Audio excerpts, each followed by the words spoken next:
दोस्तों, आज की कहानी है सासू माँ। अब ये उम्र नहीं है घूमने की। दोस्तों, कहानी शुरू करने से पहले अगर आपने चैनल को सब्सक्राइब नहीं किया हो तो कर लीजिए ताकि आपके पास पहुंच सके हर नया वीडियो। अरे, आज माँ इतनी देर तक सो रही हैं, क्या बात है? कल रात का गुस्सा उनका अभी खत्म नहीं हुआ क्या?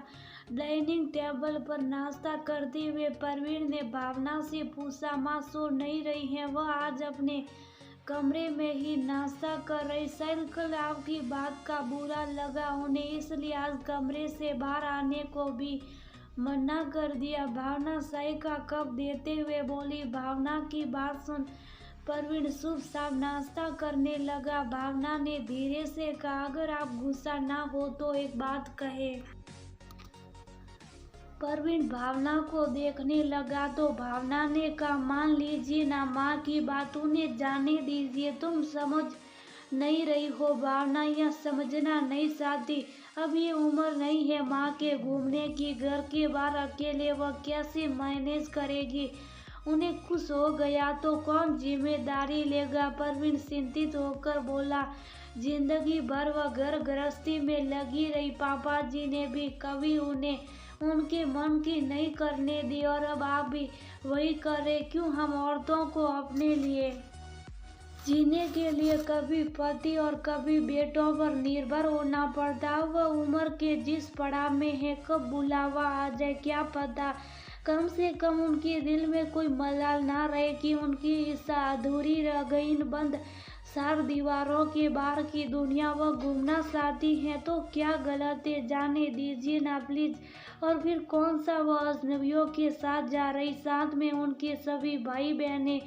वैसे भी शादी के बाद हम भाई बहन के साथ वक्त कहाँ बिता पाते, सब अपनी गृहस्थी में बिजी हो जाते हैं। अपने भाई बहनों के साथ घूमने का मजा ही कुछ और होता है। सब एक दूसरे का ख्याल रखता है। भावना बोलते बोलते रोने जैसी हो गई। परवीन भावना को थोड़ी देर देखता और फिर कुछ सोचते हुए माँ के कमरे में चला जाता है। कमरे में जाकर देखता कि माँ पुरानी एल्बम निकाल कर देख रही थी। माँ अभी तक नाराज हो, आज नाश्ता भी साथ में नहीं किया। परवीन माँ के पास बैठ गया। तूने ही कल घर से बाहर जाने पर प्रतिबंध लगाया, कमरे से बाहर आने पर तू प्रतिबंध लगाए। उससे पहले ही मैंने खुद को कमरे में बंद कर लिया। आज से मैं इस कमरे से बाहर नहीं निकलूंगी।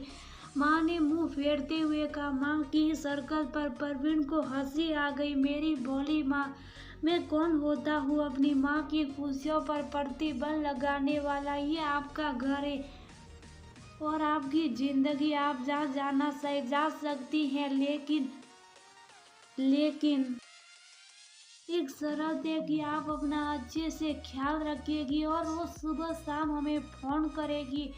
मैं मामा जी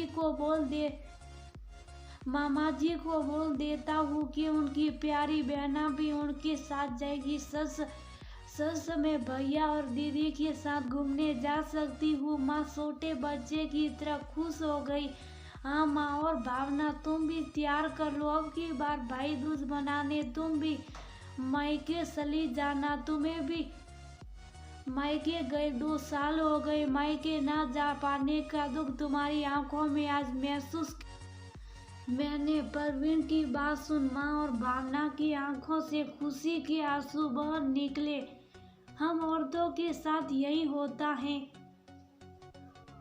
पहले पति और फिर बेटा। क्यों हमारी खुशियों को इनके हाँ का इंतजार रहता है? क्या हमें इतना भी अधिकार नहीं कि अपने फैसले हम खुद ले सके? अपने ही भाई बहनों से मिलने की, उनके साथ घूमने की आज्ञा लेनी पड़ती है क्यों? काश वह एक दिन कब आएगा जब हम औरतें अपनी मर्जी से अपने लिए फैसले ले सके।